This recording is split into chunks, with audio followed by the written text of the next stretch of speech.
Hi అండి. అందరికీ నమస్కారం. Welcome to my channel. ఈ వీడియోలో ఇప్పుడే ముగిసిన ఏపీ క్యాబినెట్ మీటింగ్ అండి. కీలక అంశాలకు ఆమోద ముద్ర. పూర్తి సమాచారాన్ని అయితే వీడియోలో తెలుసుకుందాం. వీడియోని ఎక్కడ గాని స్కిప్ చేయకుండా ఎండ్ వరకు చూడండి. అప్పుడే ఇన్ఫర్మేషన్ పూర్తిగా అర్థమవుతుంది.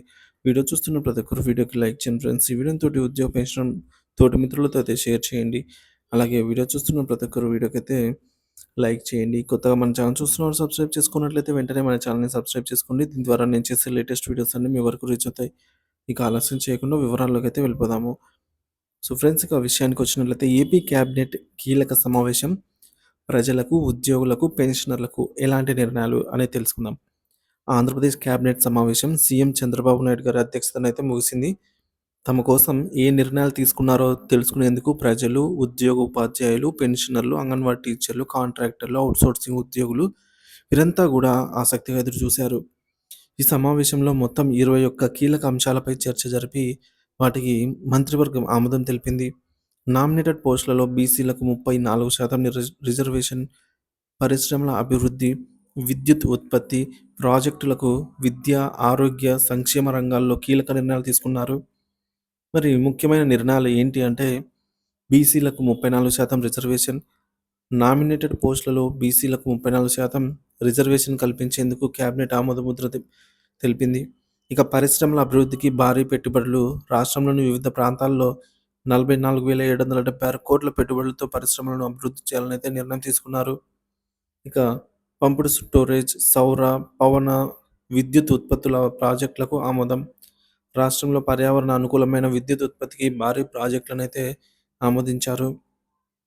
ఎస్సీ, ఎస్టీ, బీసీ, మహిళా పారిశ్రామికవేత్తలకు ప్రోత్సాహక పాలసీ. చిన్న తరహా వ్యాపారాలను ప్రోత్సహించేందుకు ప్రత్యేక విధానాలను అమలు చేయనున్నారు. రియల్ ఎస్టేట్ రిజిస్ట్రేషన్ విలువ పెంపు. ఫిబ్రవరి 1 నుంచి భూముల రిజిస్ట్రేషన్ విలువ సవరించనున్నారు. ఇక తల్లికి వందనం పథకానికి ఆమోదం. వచ్చే విద్యా సంవత్సరం నుంచి ఒక్కో విద్యార్థికి రూ. 15,000 ఇవ్వనున్నట్లుగా ప్రకటించారు. మత్స్యకార భరోసా. ఈ పథకం కింద ఏప్రిల్ నుంచి అమలండి. సో మత్స్యకారుల సంక్షేమానికి మత్స్యకార భరోసా అనే పథకాన్ని ప్రారంభించనున్నారు ఏప్రిల్ నుంచి. మధ్యాహ్న భోజనంలో నాణ్యత పెంపు. ఇకపై మధ్యాహ్న భోజనంలో సన్న బియ్యాన్నే ఉపయోగించనున్నారు. పట్టాదారుల పాస్ బుక్ చట్ట సవరణ.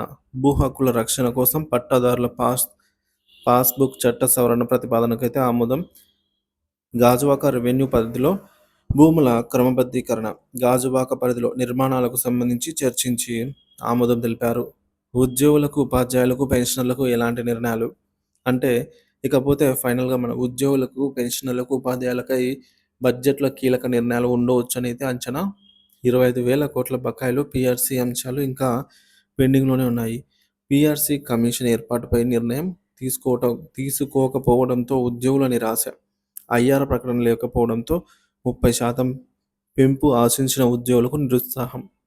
అంగన్వాడీ టీచర్లు, ఆయాల కోసం ఎలాంటి నిర్ణయం లేదు.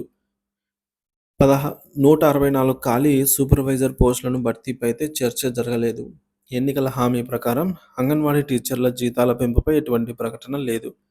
సంక్షేమ పథకాలు మరియు ఇతర ముఖ్య అంశాలు.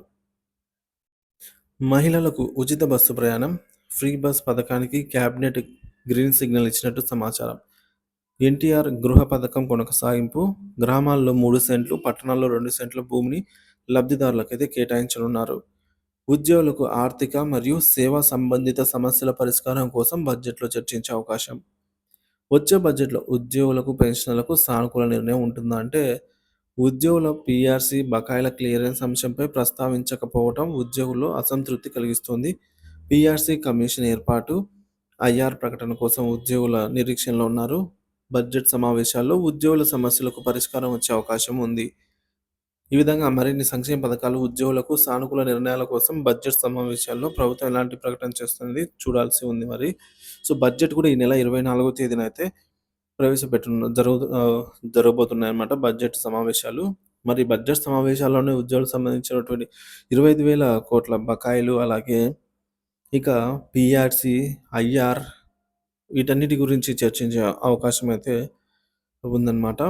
సో ఈసారి ఐఆర్ 30% కంటే తక్కువ లేకుండా ఇవ్వాలని అయితే ఉద్యోగ పెన్షనర్లు కోరుతున్నారు.